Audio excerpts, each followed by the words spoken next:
I don't know what happened.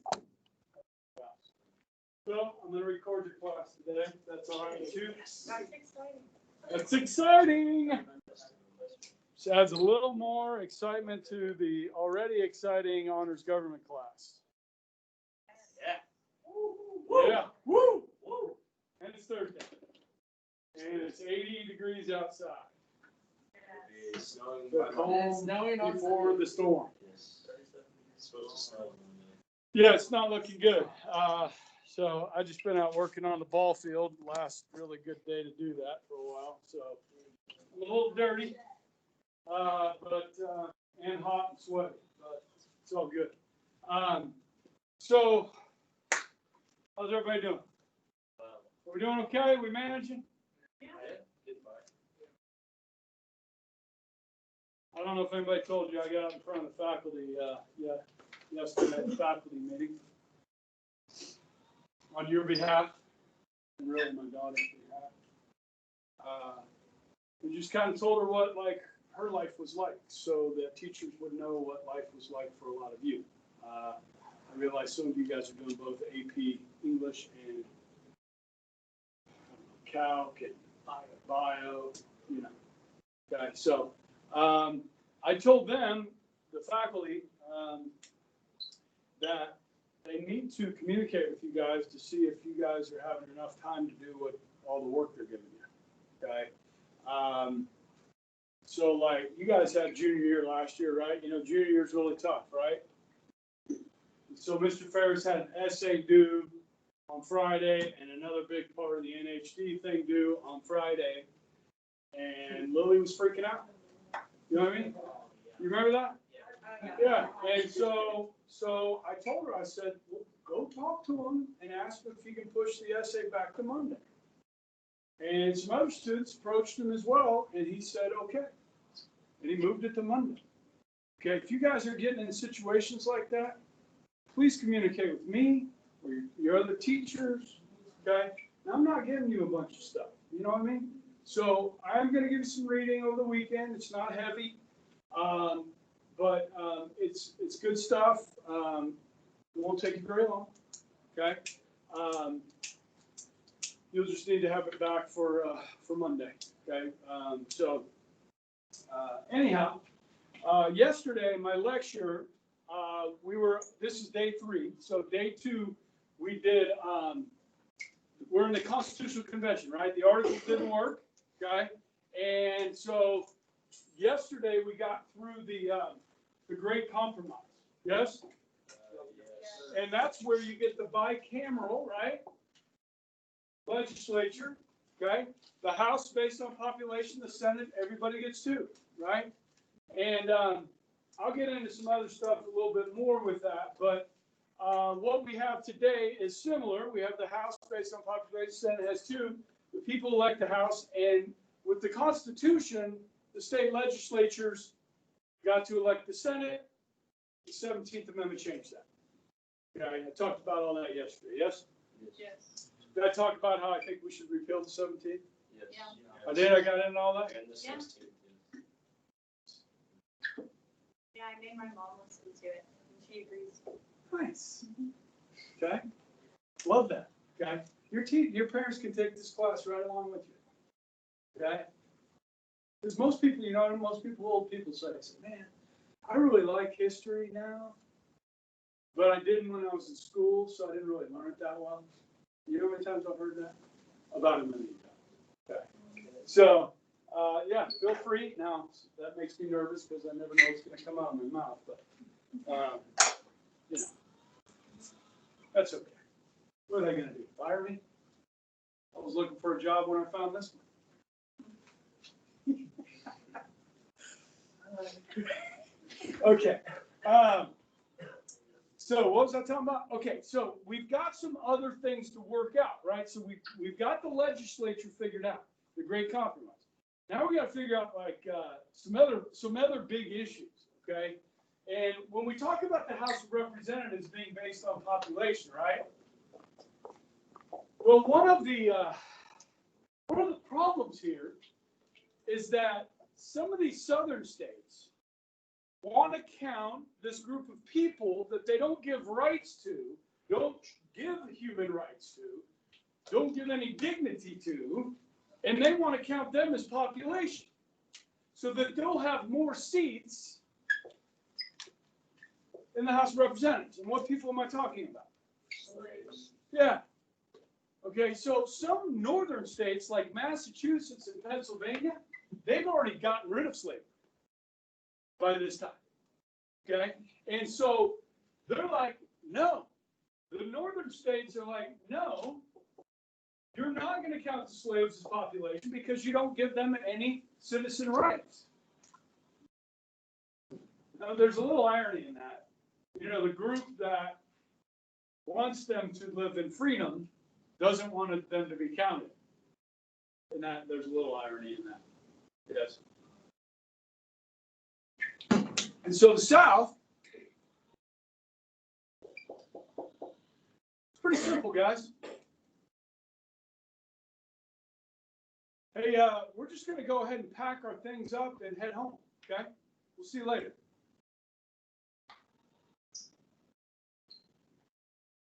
We're going to just live under the Articles of Confederation where all the power remains with us in our own country, in our own state, okay? And you won't be able to tell us what to do. We'll see you later. Bye-bye. There's no Constitution, guys, without a compromise here. Now, it's easy to criticize the Founding Fathers here. And we talked about what Jefferson, you know, is in your book, what Jefferson wrote about, you know, slavery in the Declaration of Independence, had to pull that out. Okay, same thing here, guys. They're going to have to compromise. And it stinks, but by compromising, we are going to get a new Constitution. And that Constitution and the Bill of Rights that will be attached to it will set in course a path to fix the situation. Now, I know it will come down to the worst war in American history, okay, where brothers and fathers and families will kill each other. And our nation as a whole will kill each other. But it is the Union that will be held together under the new Constitution. And so it's easy to criticize the Founding Fathers. I don't have a problem if you do, okay? But you have to realize the situation they were in, okay? And if we stay with the Articles of Confederation, there's no telling how long slavery would have lasted, okay? So the South says yes. We want them to count. So actually, one of the things you're going to be reading this weekend is Federalist number 53, written by James Madison. Okay, I know you guys have heard of the Federalist Papers. Okay, I have, I think, 5 in here. 54, Federalist number 54. And in it, you'll be able to read Madison's words as he's trying to explain to the people of New York why they have to compromise on it. Okay. And it's sad. To read Federalist number 54 to me is sad. Okay, because you're trying to explain something that is evil. And so they are going to divest each human being 2/5 of their humanity. They're going to take away from them. Okay. And so you guys know, right? This becomes the 3/5 compromise. This is not part of the Great Compromise. Please understand.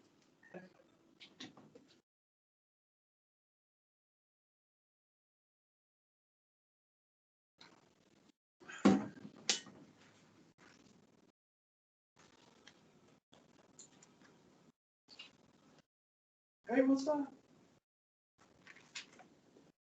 Oh, no. You okay?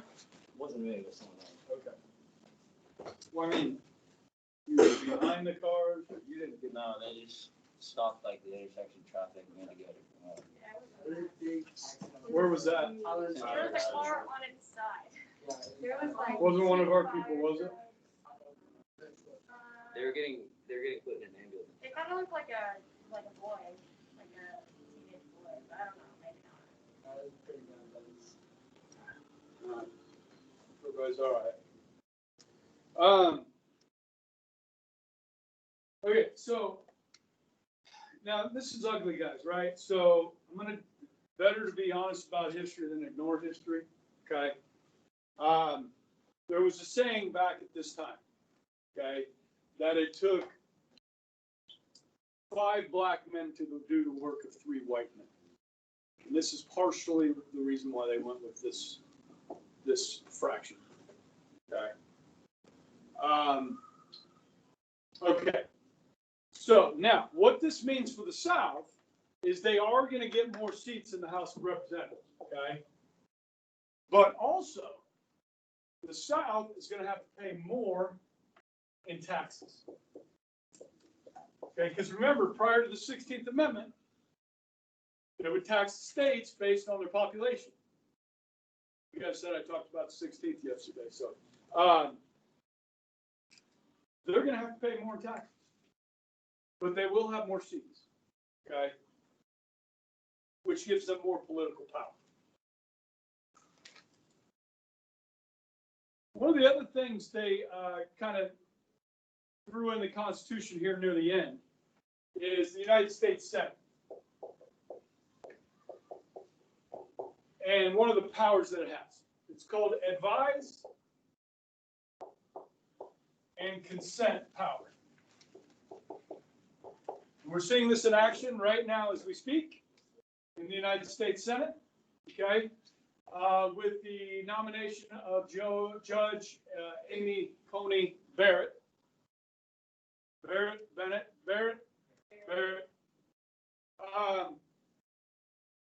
Today, in the Senate Judiciary Committees where they had the hearings, they voted. The Democrats boycotted.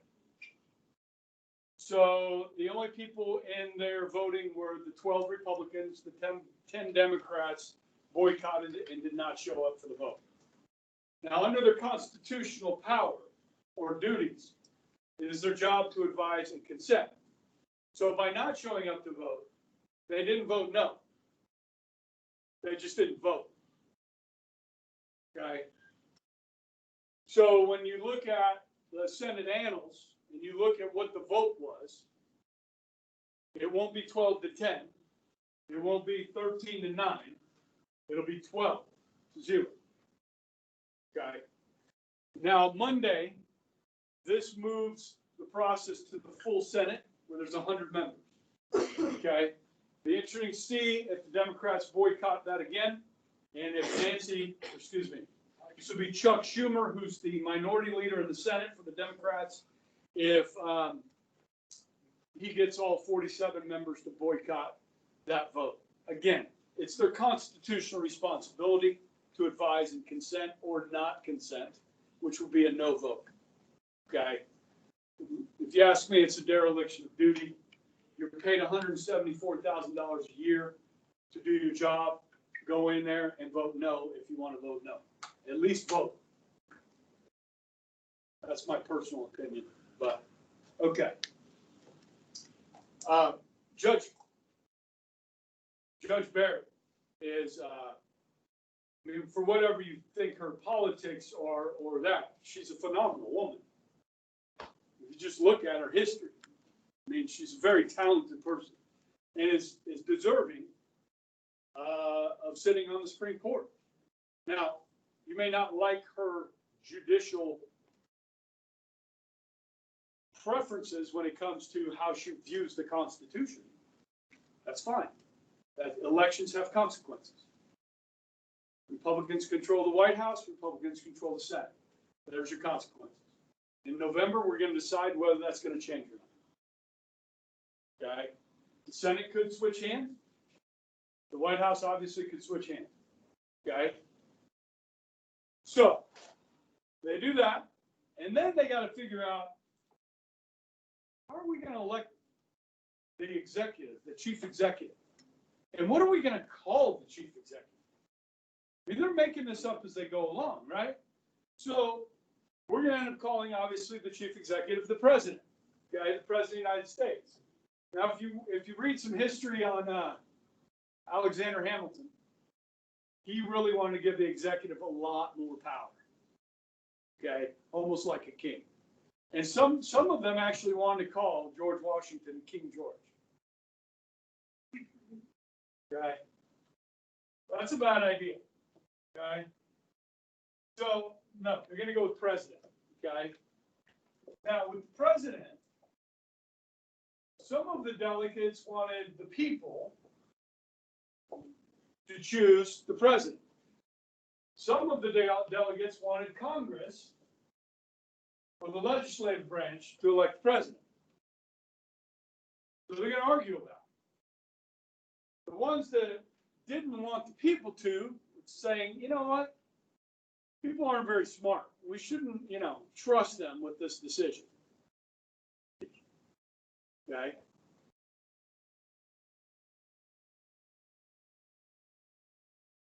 Now, in any given year, I can come into a government class. I notice I didn't say honors government class, a government class, and ask the class who the vice president of the United States is. These are 17 and 18-year-olds. And I will have a handful that don't know who the vice president is. Now, since we're in an election year, there's a lot of signs and flags and stuff. People generally know who the vice president is. Am I assuming correctly? Okay. So others say we want Congress to do it. Now, if Congress was allowed to do this, what kind? Yeah, it'd be a parliamentary system, right? Right? So they don't choose either. They compromise on using the Electoral College. Woo.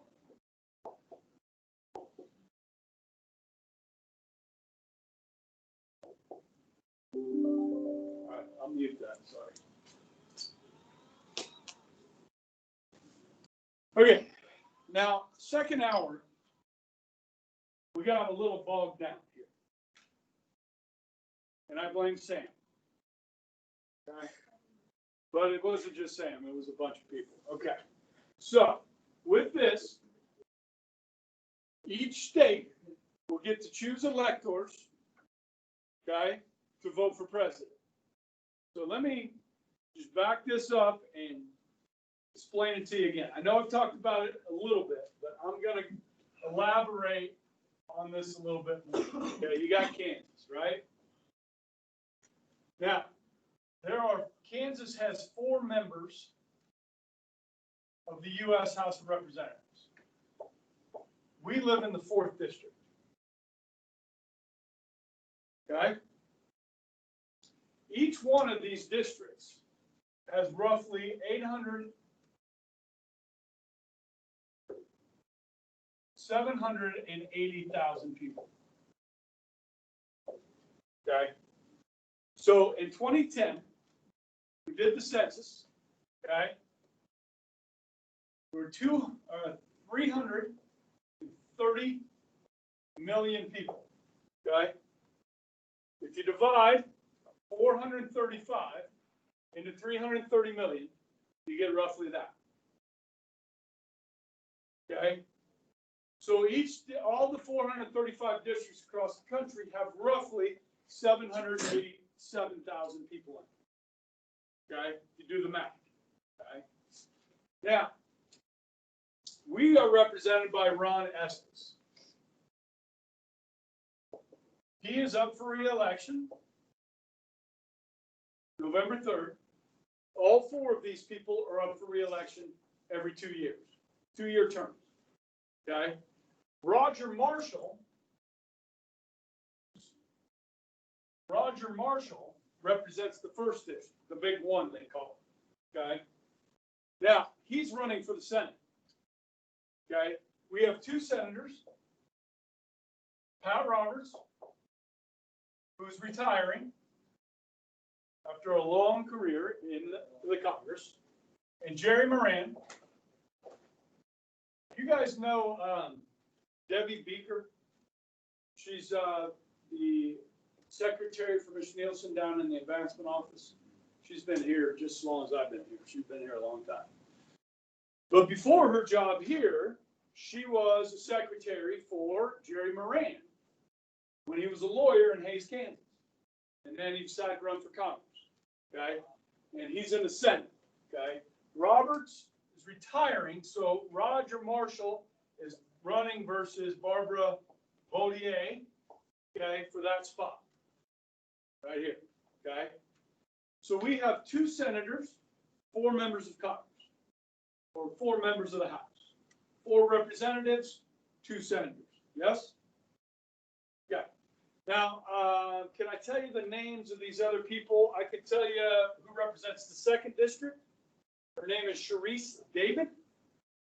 Have you guys heard of Sharice David? Okay, she is one of the only members. She's, I don't know if she's 50% or a quarter Native American. Okay, so she's one of the few Native Americans in Congress, and she's also a lesbian. Okay, she's a Democrat. The other 3 seats are Republican. Okay, that's important. I'll explain that later. Okay, now, so we have 6 members of Congress. Everybody with me? Okay, which means we have 6 electoral college votes. Okay, and if you look at that map up there, which is a great map, okay, all of those, that's how many electors each state has. Okay, so if you look at the 3s, the Dakotas, Wyoming, Montana, okay, every state is guaranteed at least 1 member of the House. So Wyoming is the smallest state population-wise. They do not have 787,000 people in Wyoming. Okay, but they still get 1. All right. Now, let's say you have 1.2 million people. Do you get 2 or do you just get 1?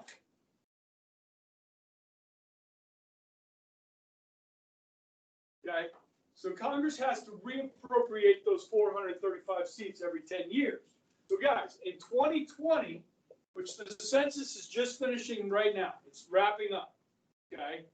We're probably looking at 350 million Americans. Okay. There is a court battle going on right now as to whether we include non-citizens in this vote. If we include non-citizens, states like California are going to have more population, which gives them more power. Sound familiar? Now, if we divide 435 into 350 million, this number is going to go up, right? Closer to 1 million. Okay. Now, the first Congress in 1790, the first census, there were 65 members of the House and 26 senators. There were 13 states times 2, 26. This is called cross-curricular learning, math, and government class. Today we have 50 states, we have 100 senators. In 1910, they raised the number to the current number, 435. Okay? In 1910, there were 91 million people in the United States, which meant that each one of these representatives represented about 200,000 people. Now this number is going to be closer to 1 million. Yeah. Is the 435 the House or the Senate? House. Okay. The Senate is 100. Okay. Now, should we increase the size of the House? Because if we want to get Ron Estes' attention, we have to compete with 770,000 other people for his attention. You as an individual have to compete with all those people to get his attention. That makes us not very close with our government, yes? So should we increase the number in the House? What do you think? Should we go up to like 600? Now, each one of these people make $174,000 a year. And each one of them gets a pension. They have travel expenses, budgets, and so forth. Office space, free plants. You're going to definitely have to do some construction on the U.S. Capitol. You're going to have to expand the House chamber, make it bigger. It costs a lot of money to do that. But it would make us closer to our government. The other problem is, remember how I was talking about the other day? System of mutual frustration. Then you get frustrated with 435, throw 600 people into the room.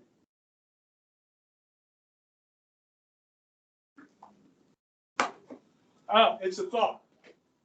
Okay. All right. So the Electoral College. We have 6. California has 55. Okay. So answer this question for me. Looking at that map, how many members of the House of Representatives does Texas have? 36. If you were able to answer that, you understand this. Okay. How many members of the House does Georgia have? 14. Okay. The extra 2 are the Senate. Okay. Now, because Kansas has 2 senators and 4 members of the House, Kansas has 6 electoral college votes. Okay? When you go vote,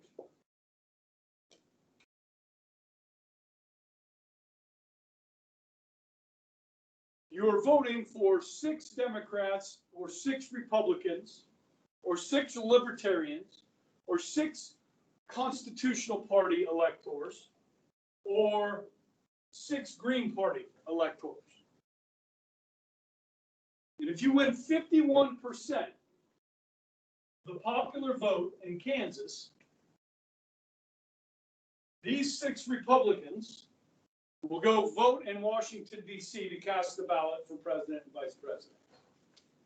You are actually voting for 6 human beings that align themselves with the Republican Party. If you vote Democrat, you're voting for 6 human beings that align themselves with the Democratic Party. So let me give you an example. How many guys have ever heard of Sam Brownback? Okay, he's a former senator and governor of Kansas. Okay, he's a Republican. He would be somebody that you might choose to be an elector. Okay. If your mom or dad had been long involved with the Republican or Democratic Party, and they say, well, we're going to honor you and make you an elector. You guys heard of Kathleen Sebelius? She's the former governor of Kansas, Democrat, okay, and then worked in the Obama administration as the Secretary of Health and Human Services. Kathleen Sebelius would be a good pick for the Democrats to be an elector. Who's confused right now? Yeah. You ever watched this show called The Antiques Roadshow? I think so. It's kind of like Pawn Stars, right? Where people bring in like old stuff and paintings or furniture, coins, all kinds of stuff. And these experts will tell them how much it's worth, okay? And I love that show. I just think, I mean, Pawn Stars is good too. I like that show. But with Antique Roadshow, you get a lot more quantity. You get more stuff being appraised, okay? Then Pawn Stars, you know, they have like 4 a show, you know. But they're interesting, right? I think so. Okay. On the Antiques Roadshow, somebody brought in an election poster from 1860. Like a campaign poster from 1860. Forget which state it was. You guys know who was elected in 1860?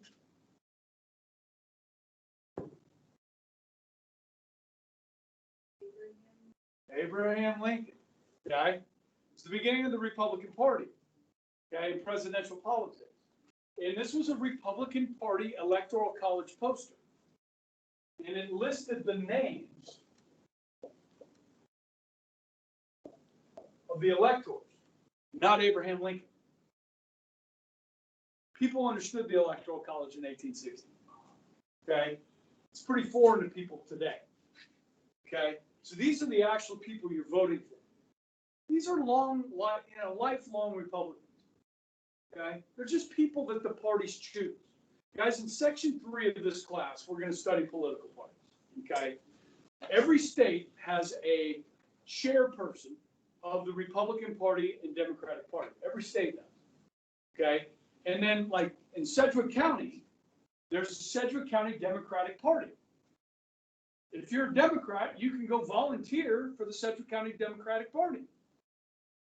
The Sedgwick County Republican Party is not called the Sedgwick County Republican Party. It's called the Pachydermy Club. And every month, they have a luncheon downtown at the, what's the name of that building?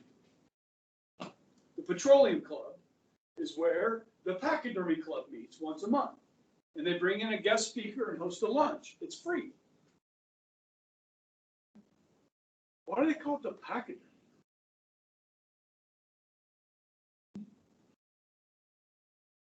Anybody not know what a pachyderm is?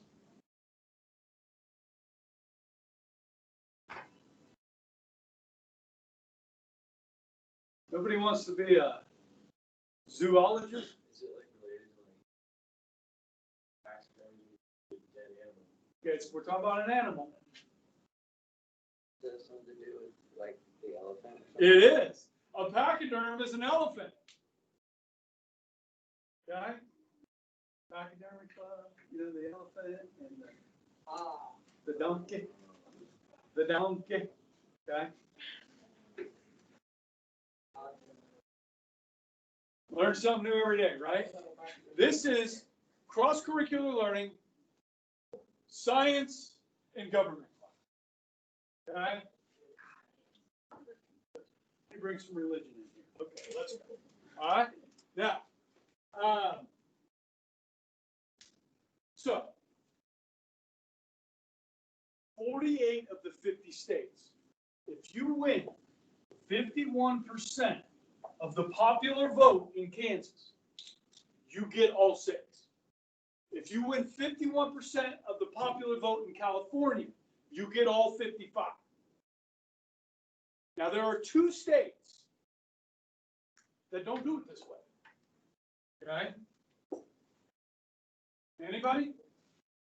Nebraska and? Nope.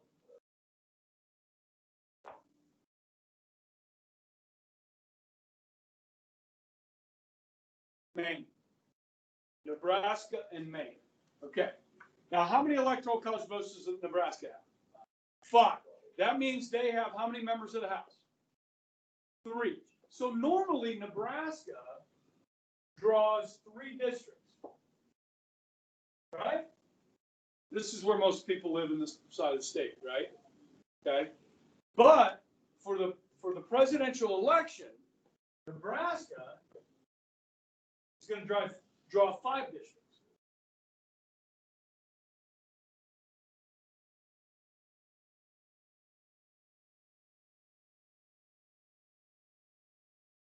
If you win 51% of one of these, you get 1 electoral college vote.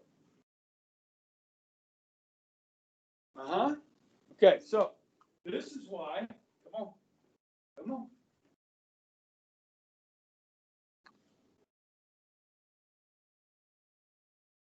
This is why Nebraska is purple. Okay, because in 2012, Mitt Romney won 4 of the 5. Obama won 1 of the 5, the one around the college campus, obviously. Right? Okay. In Maine, Obama won all 4 districts. Okay. Now, in 2016, Trump won 1 of the 4 districts in Maine. Okay. I'm not sure, I know he won 4 of the 5. I don't know if Trump won all 5 or not, Nebraska, okay? But, yeah, this is, would you say more democratic? I'd say in a way, it's a little democratic, okay?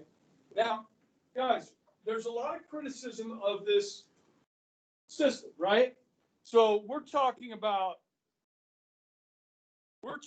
of the Electoral College, because when it's happened, I think 5 times now, where the winner of the popular vote nationally did not win the Electoral College. Okay? This is the same argument they were talking about with the Great Compromise. Small states like Wyoming don't want to be dominated by big states like California. Okay?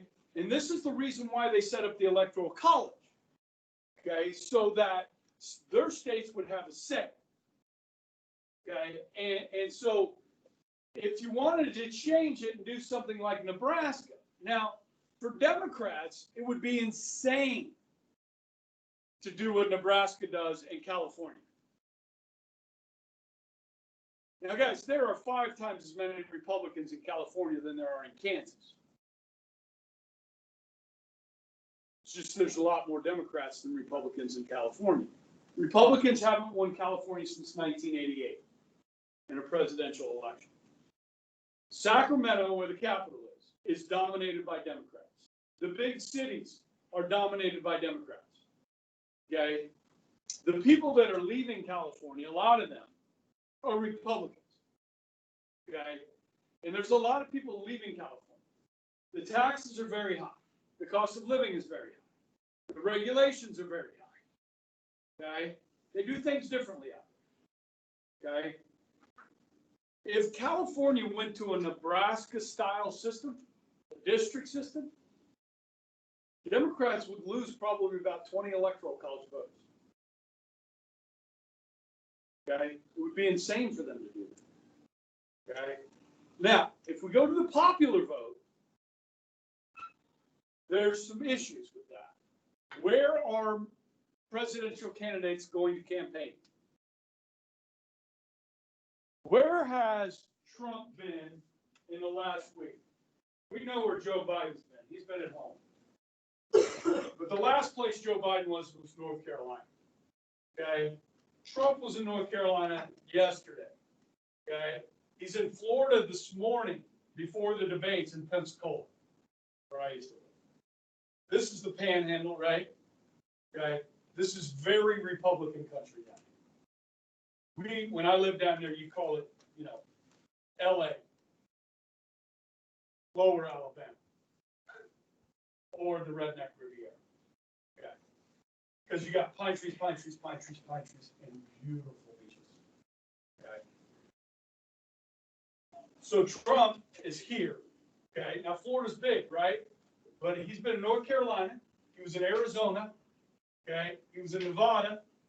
Okay.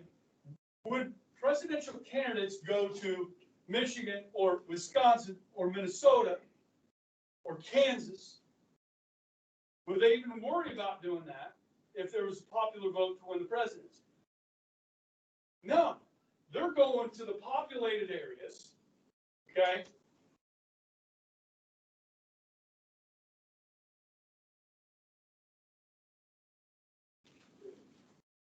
That's where they're going. They're going to get people's votes, okay? And for any of you conservatives out there, especially social conservatives, we'll never elect another conservative again. Because there's not a lot of conservatives living in those areas that I just circled. Okay? So what's the message of the Republican candidate going to be? He's going to have to move to the left to get elected. Do you understand? Now you can have a conservative president, like when George W. Bush ran for president, he ran as a conservative. When Ronald Reagan ran, he ran as a conservative, unapologetically. This is who I am. This is how I view the world. Okay? And they won. You get your moderates, Mitt Romney, John McCain, Republicans, moderates, guess what? You lose. Okay? Democrats elect moderates. Far left Democrats don't get elected. Okay? Now, Joe Biden won the nomination for the Democratic Party because he was running against radical leftists, right? Elizabeth Warren and Bernie Sanders. These are socialists, avowed Democratic socialists. And they're like, dude, if we nominate one of these two, we're going to lose for sure, right? And Republicans think, well, let's get a nice moderate like John McCain. And I love, I got a ton of respect for John McCain. Rest in peace. Okay? But, and the media loved John McCain before he ran for president. Media loved Donald Trump before he ran for president. Okay? They turn on you. Okay? You think, oh, I'll get good media coverage. We put a moderate in there. The media will treat them nice and, be fair to them. Yeah. Sorry, I got off track there a little bit. All right, so what else do I want to talk about in this? Yeah. Just to make sure that I'm understanding. Yes. So like if I go vote this year, if I vote, so like I have to vote, not like I won't get to vote for the president per se. I'll vote. It'll for those 6 say people. Trump, Pence. It'll say Biden, Harris. Okay. So it's like the main people for each party. Yeah, it'll say that. And then. But you're actually voting for these 6 people. So then They go to Washington first week of December and cast a ballot from Kansas. There'll be 6 of them going there. Can they switch their vote? I feel like that's unlawful. They can switch their vote. There's been 10 times where electors have switched their vote from what their state told them to vote. It's never impacted the outcome of an election. But theoretically, it could. Yeah. So we're voting for 6 people under 17. So could you vote for 3 people? Nope. You have. And these are 6 random people, different every time, random. 6 random Republicans that we would all be voting for if we voted for Republicans. 6 random Democrats that we would all be voting for if we voted for Democrats. And the people who actually vote in DC are chosen by The parties, by the state political parties. like the pachydermy Club, yes. Okay. Yeah, like say you were the head of the Sedgwick County Pachydermy Club for like 10 years. They're like, hey, you know what? You want to be an elector this year? We're going to make you an elector. Okay? Oh, Yeah. so they're just like regular people? Yeah. They're not even. They're not elected officials. Then why do we So base it you off could- the number? I could be an elector. You could be an elector. Is that a lot? Like random people or? just No, like what you said? No, they got to know you. You know what I mean? Yeah, like the pachydermy. Yeah, you're not going to pick somebody, oh, let's pick this stranger off. Well, they might vote for the other party. So do, it's officially like, this is our representative, stamp of approval, you can go to DC. The state or the club? The party. The political party, the state party. Okay. The Republican Party of Kansas, the Democratic Party of Kansas. And so those are the same things that like meet once a month downtown. Well, that's a local party, right? Okay. So I don't know if every county has a party, but most counties have parties. There may just be a few people. Most people don't, they have too much other crap to do with their lives. You know what I mean? So most people don't get involved in party politics. But it's a great way, if you are like saying, I'm thinking about studying political science, I want to get involved. I mean, we've had some people from Bishop Carroll. I don't know if any of you guys know Mark Dugan. I think he's got a daughter here, doesn't he? No, not Kinsey. It's a different one. I taught him and his wife a long time ago. And they have a daughter here now. And he used to be on the staff for Todd T. Hart who was representing the 4th District, and then Governor Brownback, he was on his staff. Okay, he's a paid staffer. Okay, so he's like, he knows all the people. He went to Washington and knew all the people. Okay, so yeah, and with that, when you're a staffer with somebody that's very powerful, like if you're a staffer for Nancy Pelosi, you have a lot of pull. Okay, because Nancy's going to tell her staffer, go talk to Mitch McConnell, the Republican leader in the Senate, his staffers, have them talk, and then we'll get together. Okay, so there is a lot of jobs available in politics. How do you get started? Just volunteer. You call up the Sedgwick County Pachydermy Club and say, hey, I'd like to volunteer, make some phone calls, put up some signs, whatever, or call Roger Marshall or Barbara Boyer and volunteer. And then if they like you and they take notice and they're like, hey, I got a job opening, I just got elected to the Senate, you want to come to DC with me? You got a job in politics. Okay? Now, it helps if you're an expert in certain things. Okay? Like you could be a speech writer. You could help draft bills. Okay? Read bills, break down bills, edit things. There's a lot of careers out there. You really want to attach yourself to somebody that's going to be successful. Because if they don't lose, you don't have a job. Or if they lose, you don't have a job. Okay? I got to cover something else real quick. How much time we got? 5? Okay. All right. So I need to cover 2 ways to propose an amendment, 2 ways to ratify an amendment. Okay? Because that was one of the things I had to figure out during the convention. Okay? So we got more bogged down in the other class, which is okay. Hope you learned something, right? Oh. You guys have a good one. Wait, didn't you say something about? Yeah, I mentioned that when I was talking about 16, 17. Yeah. So I'll go back over that briefly in the next video. Yeah. Do you want us to read? Yeah, I'll post it, but I do want you to read the Federalist Papers that are in here. Now, guys, just for time's sake, normally I would have a discussion over those. I might just give you a couple questions to answer for each of them. Just give me the major theme of what it was about, and I'll post that, okay? And then maybe we'll do a short discussion over those Federalist Papers, okay?